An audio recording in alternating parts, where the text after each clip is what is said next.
What's up, everybody? My name is Kier, and you are watching The Important Things That Really Matter. Today, we're going to be talking about a very, very extremely important subject that we're going to be talking about today. What is the extremely important subject that we're going to be talking about today? And I'm going to slice it up into probably about 4 different parts. This is going to be part 1 of Don't Keep You in Debt. Don't keep you in debt. Very, very important subject. Now, before we get into it, would you please like, would you please share, would you please subscribe? I guarantee you, if you subscribe, you'll have access to the playlist of my channel that would help to save you thousands upon thousands of dollars. Some people, it might help them save them hundreds of thousands of dollars. It might even save them millions of dollars for some people, and also save you a whole lot of pain and suffering. So I guarantee you, if you subscribe, this channel, my channel, will help to save you thousands upon thousands of dollars and help to save you a whole lot of pain and suffering. And this video series that I'm going to do right now, which is Don't Keep You in Debt, is one of those videos that will save you hundreds of thousands of dollars over a period of time, especially when it gives you information on what to look out for, certain people that you want to leave alone that's going to keep you in debt, put you in debt, and keep you in debt. So anyway, fair use. When you're going to learn a whole lot from this story. So men, make sure that you share this video with many other men, especially young men, especially African-American men in general across the board, okay? Because this is one of the videos that's going to save you a great deal of money. Once again, go check out my playlist, see all the videos up under the different playlists, and you want to go through those videos. Those videos will help to save you thousands upon thousands of dollars and save you a whole lot of pain and suffering. Okay, there was this lady that I knew that I had worked with, and the lady, she knew that I was an engineer, and she said, "Kier, you might know my husband." I said, "Your husband?" She said, "Yeah, she worked for the same company that you work for." I was like, "Oh, okay." I said, "Oh, what's his name?" And so she told me what his name was, but I was like, I don't really particularly remember, but if I seen your husband's face, I probably would know him. I asked her what facility did her husband work at, and she told me a particular engineering facility that was in Detroit. So I'm like, okay. I said, well, I don't know his name offhand, but if I seen him, I probably would know him. She told me what facility that he worked at. I'm like, I'm over there all the time. I said, because a lot of times I'm working on launches of vehicles. I don't know how we got on the subject, but somehow or another she was telling me that she was laughing about how she kept her family in debt. And I'm listening to this woman. I'm like, while she's telling me this, my face is kind of contorting a little bit, because I'm like, why would you keep your family in debt? Well, she thought it was a little game to keep running up the credit cards. And once again, fair use. She thought it was a little game with her husband to keep her husband and family in debt. So I was like, well, what are you talking about? So she's like, yeah, he used to set me down and say, honey, don't run up the credit cards. Honey, don't run up the credit cards, because I'm trying to pay the credit cards off. And so she was laughing about, yeah, he tell me not to do it, and then he'll pay the credit cards down, and she'll run the credit cards back up. And then he'd pay the credit cards down, and then have a talk with her again, and then run the credit cards back up. And then he'd pay the credit cards back down, then have another talk to her again about running up the credit cards, and she'll run them back up anyway. She was laughing about it. I'm sitting up here like, thinking to myself, your husband tried to talk to you numerous times about keeping the family, and it wasn't just keeping him in debt, it's keeping the family in debt. I'm basically going to show you how she basically deleted her husband due to financial stress that she was causing. So she's telling me all this, and I'm looking at her like, is this woman crazy? Yeah, so I mean, that's what I'm thinking. I'm like, your husband talked to you numerous times, and you still kept the family in debt by running up the credit cards, even though he keep talking to you about now, but you run them back up again. And so what the woman didn't realize was that every time she ran the credit cards up, this man got to spend more time at a job that he probably don't like to begin with, but he got to spend more time on the job, working more overtime on the job, because his wife keeps keeping the family in debt. She's keeping her husband longer and longer on the job, probably have to come in and work on the weekends to work all this overtime, which is putting him under more stress. Now, African-American in an engineering position is up under a lot of stress. I'm just telling you this, especially if you're working in the plants like I am. I had a huge responsibility in an area of the trim shop, which was almost 300 operations.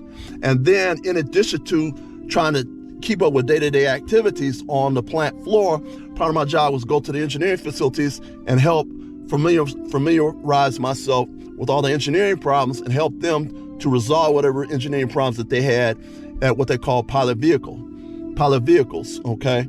And so I worked very closely with advanced manufacturing. And so it's a very stressful job. So being an African-American person, an African-American male such as myself, a lot of times I was doing the job of like 7 people by myself. Always working hard. My day would start about 3 o'clock in the morning or 3:30 in the morning, and I would get out maybe 3 or 4 o'clock in the afternoon, depending on what type of meetings I was at. And so very, very stressful job. A lot of times I'll come home from work, lay down for a minute, and then I'll be out cold because I'm solving problems all day long. So anyway, this woman did not realize that her husband has to work more and more overtime to pay all the debt down that she keeps accumulating. So as soon as he paid the credit cards down, she run it back up and thought it was a little game. So what ended up happening was this. She was in her house one day. While she was in her house that her husband was providing for to keep her in this particular house, while she was in her house, she heard this large boom. She heard, boom! And so she was like, what's that noise? So she starts going upstairs, and while she's going upstairs to hear what this boom was, she kept calling her husband's name, And she gets upstairs, gets in the bathroom. Her husband hit the floor, had a massive heart attack, and was out of here, okay? And so I'm telling her, oh, man, I'm really sorry to hear that about what happened to your husband. But after she told me all the stress she kept her husband, all the financial stress that she kept her husband up under, I wanted to say, you know you're the one that deleted your husband with the financial stress that you kept him up under. Now, some people say, I don't agree with that. Those people, because I do have a number of women that watch my videos also too, of course they're going to disagree with that. But I'm going to show you in a minute how the stress transferred from him to her. And you're also going to see the law of reaping and sowing involved. She thought it was funny to keep the family in debt, and I'm going to show you how she reaped what she sowed by keeping her family in debt. So anyway, her husband, who was an engineer, who she kept working massive amounts of overtime hours to try to delete or reduce the amount of debt that this woman was keeping her family in with the credit cards, her husband died. He hit the floor, he was in the bathroom, had a massive heart attack, hit the ground. Once again, fair use. This woman deleted her husband due to the financial stress that she kept him up under. But I wasn't gonna tell her that because I wanted to, because I'm pretty straightforward. I basically want to tell you, you know you took out your husband with all that financial stress, right? Yeah, I said, nah, I better not say that. And then she said, it's something funny. I said, well, what's funny? She said, they did an autopsy on his body. I said, yeah. She said, the doctor said they're scratching their head, scratching their behind. We trying to figure out what's wrong with him. It's like he was in perfect health. But he had a massive heart attack. His heart was healthy. His organs were healthy. He's like the guy is in good health. But a lot of people don't realize that stress will delete you. And if you got a person that you're dealing with that's keeping you up under massive amounts of stress due to financial stress because you're talking to them about keeping the family in debt and they refuse to listen to you, that stress can end up taking you out literally, as we just now seen with this guy. This man just dropped dead in the bathroom. I wanted to tell her so bad, yeah, you know you deleted your husband, right? With all that stress you kept him up under. Because the autopsy said there was nothing wrong with him. And he died due to stress. And so, let me tell you how the law of reaping and sowing went in this particular instance, since she thought it was so fun to keep the family in debt.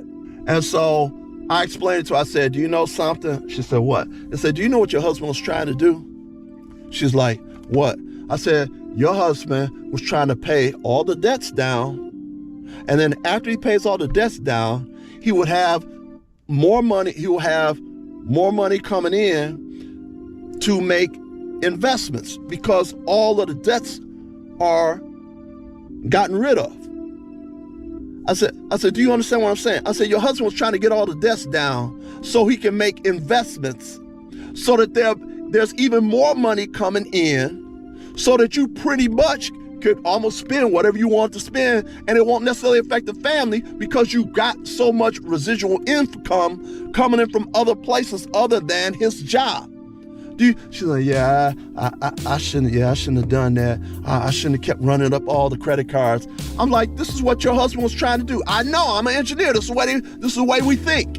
He's trying to get the debt down so he can start making investments. And every time you were running the bills up, you're prolonging him being able to take extra money to make investments with, which is going to bring more money in the household. And she was like, yeah, I shouldn't have done that. I shouldn't have done that. I shouldn't have done that. As soon as her husband passed away, she had to move out of that house. Did you hear what I just said? When her husband passed away, she now had to move out of the house because basically he died from the stress from the financial stress that she was putting him up under. And this is going to be a 4 or 5 part series. This is part 1. All right? And it might be long, but you want to share this video with as many men as possible, especially as many African American men as possible, whether they're young or whether they're older. You are the leader of the family. You are the leader of your family. If you look in the book of Genesis, it tells you Adam was given authority over this planet.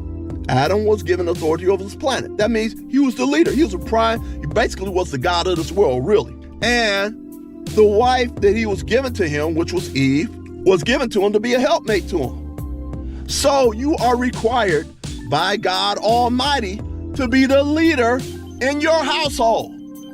Now, if you are a man that don't know how to make decent decisions, or you have low decision-making skills, then maybe you shouldn't get married. Don't want to have is you be a beta male and your wife is telling you everything what to do. No, now she's supposed to be there as a helpmate to you, but a helpmate to you all to the talents, ability, skills that she has that you may not have to help the family go in the direction that the husband said, okay, we're going into this particular direction. And she's supposed to follow your leadership.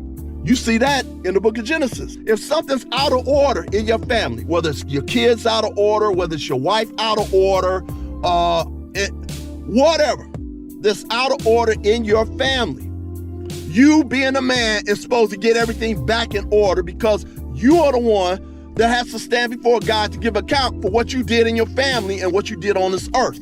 Do you understand what I'm saying? You have to be the leader. That means you have to do whatever you can to keep everything going smooth in your household. If she is causing financial problems, you're supposed to go to her and deal with it. You talk to her several times, you talk to her numerous times, and then if she's still keeping the family in debt, whether you gotta get her credit cards and cut them up, or whatever you have to do to stop all that from happening to keep your family from being in debt, you gotta do it. And start out by talking to her. And if she still don't want to listen, you might have to take her credit cards from her. You might have to cut all the credit cards. Or you might have to call the credit card company and tell them, I'm shutting down all these credit cards. If the person don't want to listen, after all the credit cards are canceled, after you pay them all off, they are paid off. So you have to do what you have to do. You can't keep allowing either a child or the wife or girlfriend to keep the family in debt. So anyway, I was trying to talk to the woman. How did she reap what she sowed from doing all this crazy stuff? This is how she reaped what she sowed. Number one, as soon as her husband had died, she had to move out of the house. She had to go live in an apartment. Live in an apartment with somebody. She first had a house that was only her and her husband in. Okay? Now she got to move into an apartment, which is way smaller than the house that she was used to being in. Then she got to share with somebody that she may not even like all that much. The stress that she put on her husband transferred to her. She finally sits down and starts thinking to herself, what am I going to do? I done ran up all them credit cards. What I'm going to do? Well, my husband not around no more. I done ran up all them credit cards. I owe all this money. I owe all this interest rate. So she like this. I don't know how I'm going to pay that back. I don't know. Now she got to work the overtime. Start paying that money back that she caused the family debt to be in. Now, it was her fault, but it was also her husband's fault by not keeping his wife in check. So anyway, you want to share this video with as many men as possible, especially as many African-American men as possible, whether young or whether old. You got to share this with as many men as possible, which will help them tremendously. You have to be the leader in your home. You have to end up and talk to God and stand before God. And if he says something, tell you, how come you didn't take control of your household like you were supposed to? You the leader in the household, and you standing up there, He's gonna hold you responsible for letting your household get out of order. All right. Once again, my name is Kier. You're watching The Important Things That Really Matter. Come back for part 2, then part 3, and I'm gonna probably do a part 4. Peace.